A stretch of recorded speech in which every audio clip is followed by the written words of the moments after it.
ರಾಮನಾಥಪುರ ತಂಬಾಕು ಮಂಡಳಿಯಲ್ಲಿ ರೈತರಿಂದ 3 ಮತ್ತು 4 ದರ್ಜೆಯ ಹೊಗೆ ಸೊಪ್ಪು ಖರೀದಿಸಲು ವಿಳಂಬ ಮಾಡುತ್ತಿರುವುದರಿಂದ ರೈತರ ಆಕ್ರೋಶ ವ್ಯಕ್ತಪಡಿಸುತ್ತಿದ್ದಾರೆ.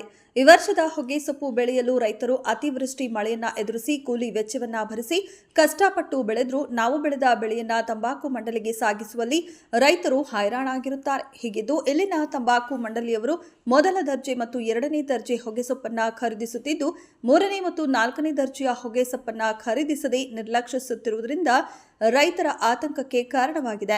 ನೆರೆ ರಾಜ್ಯವಾದ ಆಂಧ್ರದಲ್ಲಿ ರೈತರಿಂದ ಎಲ್ಲಾ ದರ್ಜೆಯ ಹೊಗೆ ಸೊಪ್ಪನ್ನ ಖರೀದಿಸುವ ಪ್ರಕ್ರಿಯೆ ನಡೆಯುತ್ತಿದೆ. ಆದರೆ ನಮ್ಮ ಕರ್ನಾಟಕ ರಾಜ್ಯದಲ್ಲಿ ರೈತರಿಂದ ಎಲ್ಲಾ ದರ್ಜೆಯ ಹೊಗೆ ಸೊಪ್ಪನ್ನ ಖರೀದಿಸಲು ತಾರತಮ್ಯ ಎದುರಿಸುತ್ತಿರುವುದರಿಂದ ರೈತರು ಆಕ್ರೋಶ ವ್ಯಕ್ತಪಡಿಸುತ್ತಿದ್ದಾರೆ. ಇದರ ಕುರಿತು ತಂಬಾಕು ಮಂಡಳಿಯ ಅಧ್ಯಕ್ಷರು ಸೂಪರಿಂಟೆಂಡೆಂಟ್ ಕೋಟೆ ಬಿ ಅವರು ಮಾತನಾಡಿದ್ದಾರೆ. ಹಾಸನ ಜಿಲ್ಲಾ ರೈತ ಸಂಘದ ಸಾಮೂಹಿಕ ನಾಯಕತ್ವ ಜಿಲ್ಲಾಧ್ಯಕ್ಷರಾದ ಎಚ್.ಇ. ಜಗದೀಶ್ ಮಾತನಾಡಿದರು ಹಾಗೂ ಕಬ್ಬಳ್ಳಿಗೆರೆ ಗ್ರಾಮದ ರೈತ ನಾಗಣ್ಣ ಮಾತನಾಡಿ ತಂಬಾಕು ಮಂಡಳಿಯ ವಿರುದ್ಧ ಅಸಮಾಧಾನ ವ್ಯಕ್ತಪಡಿಸಿದ್ದಾರೆ. ಇದಿಷ್ಟು ಈ ಹೊತ್ತಿನ ಸುದ್ದಿ. ಕ್ಷಣದ ಸುದ್ದಿಗಾಗಿ ವೀಕ್ಷಿಸಿ ರಾಷ್ಟ್ರಧ್ವನಿ ನ್ಯೂಸ್ ಕನ್ನಡ. ಬೆಲೆ ಕೇಳಿರೋದಕ್ಕ ತಂಬಾಕು ಬೆಲೆ ಕೇಳಿ ಈ ಬಗ್ಗೆ ಯಾರು ಇಲ್ಲಿ ಯಾರು ಇಲ್ಲ. ಮೊನ್ನೆ ನಮ್ಮ ಸೀನಿಯರ್ ಗೌಡ್ರು ಬಂದಿದ್ರು, 2 ನಿಮಿಷ ನಿಂತಿದ್ರು, ಇನ್ನೊಬ್ರು ಬಂದ್ರು 2 ನಿಮಿಷ ನಿಂತಿರ್ತಾರೆ, ಹೋಯ್ತಾರೆ. ಯಾರೂ ಇಲ್ಲ ರೈತರ ಪರವಾಗಿ. ಇಲ್ಲಿ ಸರ್ಕಾರವೇ ಸತ್ತೋಗಿದೆ ಬಿಡಿ ಅತ್ಲಕ್ಕೆ. ಸರ್, ಈಗ ಸೊಪ್ಪಿನ ಫಸ್ಟ್ ರೇಟ್ ಏನಿದೆ? ಸೊಪ್ಪಿನ ರೇಟು 320 ಹೈಯೆಸ್ಟ್ ಬಿಟ್ಟಿದೆ, 235 ಲೋಯೆಸ್ಟ್ ಬಿಟ್ಟಿದೆ. ಓಕೆ, ಈಗ ಎಷ್ಟು ಬರ್ತಾ ಇದೆ ಸೊಪ್ಪು? ಈಗ ಇವತ್ತು 308 ಬೇಲ್ಸ್ ಬಂದಿದೆ ಇವತ್ತು. ಅದರಲ್ಲಿ 61 ಬೇಲ್ಸ್ ನೋಡ್ಬಿಟ್ಟಾಯ್ತು.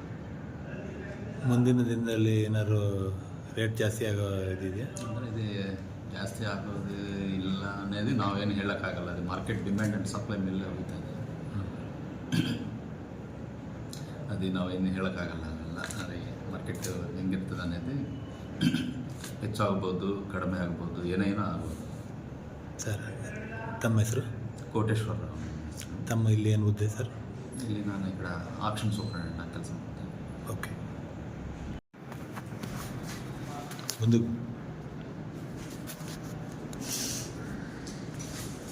ಸರ್, ಈಗ 330 ರೂಪಾಯಿ ರೇಟು ಟಾಪ್ ರೇಟ್. 320 ಅಲ್ಲಲ್ಲ, ಸ್ಟಾರ್ಟಿಂಗಿಗೆ 330 ರೂಪಾಯಿ ಮೊದಲನೇ ರೇಟ್ ನಮಗೆ ಕೊಟ್ಟಿದ್ದು. 320 320ರಿಂದ 350ಕ್ಕೆ 250 ರೂಪಾಯಿಗೆ ಸ್ಟಾಪ್ ಮಾಡಿದ್ವಿ.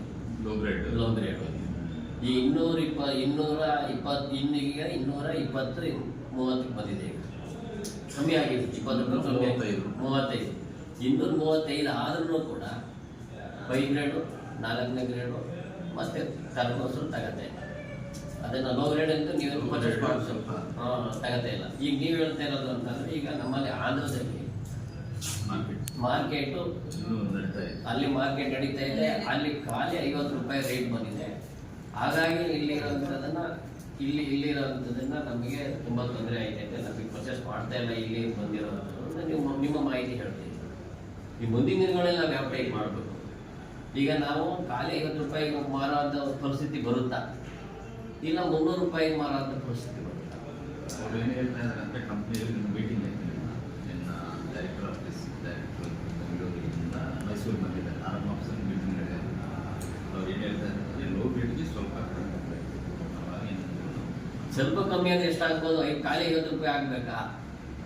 ಇಲ್ಲ 150 ರೂಪಾಯಿ ನಿಲ್ಲಿಸ್ತೀರಾ, ಇಲ್ಲ 200 ಕಾಲು ನಿಲ್ಲಿಸ್ತೀರಾ? ಮಾರ್ಕೆಟ್ ನಮಗೆ 235ಗೆ ಆ ಲೋ ರೇಟು ಇದಾಗಲ್ಲ ನಮಗೆ.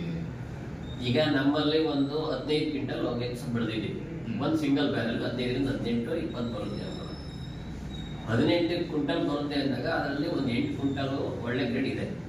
ನೀವು ಹೇಳಿದ ಗ್ರೇಡು X2 X3 ಅನ್ನೋದು 1 3-4 ಒಂದು 8 ಕ್ವಿಂಟಲ್ ಅಂದರೆ ಒಂದು 8-10 ಕ್ವಿಂಟಲ್ ಬರ್ಬೋದು. ನೀವು 15 ಕ್ವಿಂಟಲ್ 14 ಕ್ವಿಂಟಲ್ ಸೊಪ್ಪು 10 ಕ್ವಿಂಟಲ್ ಇರುತ್ತಲ್ಲ, ಅದೆಲ್ಲ ಲೋ ಗ್ರೇಡ್ ಇದೆಯಲ್ಲ, ಅದು ಖಾಲಿ 50 ರೂಪಾಯಿಗೆ ಮಾರಾಟ ಮಾಡಿಲ್ಲ. ಅದರಲ್ಲಿ 1 ನಿಮಿಷ ಸರ್, ಮಾರಾಟಕ್ಕೆ ಮಾಡಲ್ಲ ನಾವು. ಆಗುತ್ತಲ್ಲ. 230, 250 ಇದೆ, ಈಗ 240 ಬರ್ತದೆ. ಆಮೇಲೆ 335 ಇದೆ. ಇನ್ನೂ ಸ್ವಲ್ಪ ಶುರುವಾಗಿ ಈಗ ನಮ್ಮ ಕರ್ನಾಟಕದಲ್ಲಿ ಎಷ್ಟು ಮಿಲಿಯನ್ ಹೊಗೆ ಸೊಪ್ಪು ಇದೆ ಅಂತ ನಿಮ್ಮ ಅಂದಾಜು? ಎಸ್ಟಿಮೇಷನ್ 80 ಮಿಲಿಯನ್ ಇದೆ. 80 ಮಿಲಿಯನ್. ಈಗ ನಮ್ಮಿಂದ ಪರ್ಚೇಸ್ ಮಾಡ್ಕೊಳ್ಳುವಂಥ ಒಂದು ಆದೇಶದ ಪ್ರಕಾರವಾಗಿ ನಮ್ಮ ಕರ್ನಾಟಕದ ಎಷ್ಟು ಮಿಲಿಯನ್ ಪರ್ಚೇಸ್ ಮಾಡುವಂಥದ್ದು ಇತ್ತು ಇಲ್ಲಿ ಟೋಟಲ್ ನಮ್ಮ ಹಾಸನ ನಮ್ಮ 100 ಮಿಲಿಯನ್ ಪರ್ಮಿಷನ್ ಕೊಟ್ಟಿದ್ದಾರೆ. ಈ ಒಂದು 80-90 ಮಿಲಿಯನ್ ಆಗಬಹುದು ಅಂತ ನಮ್ಮ ಅನಿಸಿಕೆ ಇರ್ಬೋದು. ಇನ್ನೂ 10-30 ಮಿಲಿಯನ್ 12-15 ಮಿಲಿಯನ್ ಕಮ್ಮಿ ಆಗುತ್ತೆ. ಈಗ ಎಲ್ಲಿ ನೋಡಿದ್ರೆ ಇವತ್ತು ಇಷ್ಟು ದಿವಸ ರೇಟ್ ಡೌನ್ ಮಾಡ್ಕೊ ಬರ್ತಾ ಇದೆ.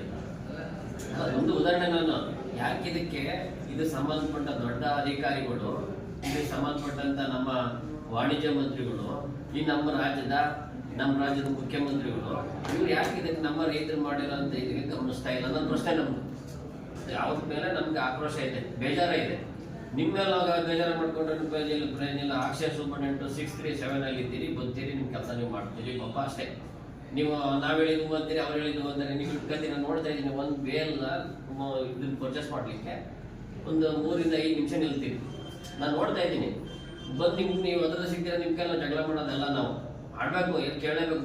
ತಾಯಿ ಪಾಪು ಅದ್ರತಾನೆ ತಾಯಿ ಹಾಲು ಕೊಡೋದು. ನೀವು ನಿಮ್ಮ ಕೈಲ ಮಾತಾಡಿದಾಗ ನೀವು ಮೇಲಧಿಕಾರಿಗಳ ಹತ್ರ ಮಾತಾಡ್ತೀರಿ. ನೆನ್ನೆ ಆರಾಮ್ ಅವ್ರ ಕೈಲಿ ಮಾತಾಡಿದ್ರೆ ಹೇಳ್ತಾರೆ ನಾವೇನ್ರಿ ಮಾಡ್ಬೋದು ಅಂತ. ಆರಾಮ್ ಮಾತಾಡಿದ್ದು ನನಗೆ ಹಿಡಿಸ್ತಾ ಇಲ್ಲ.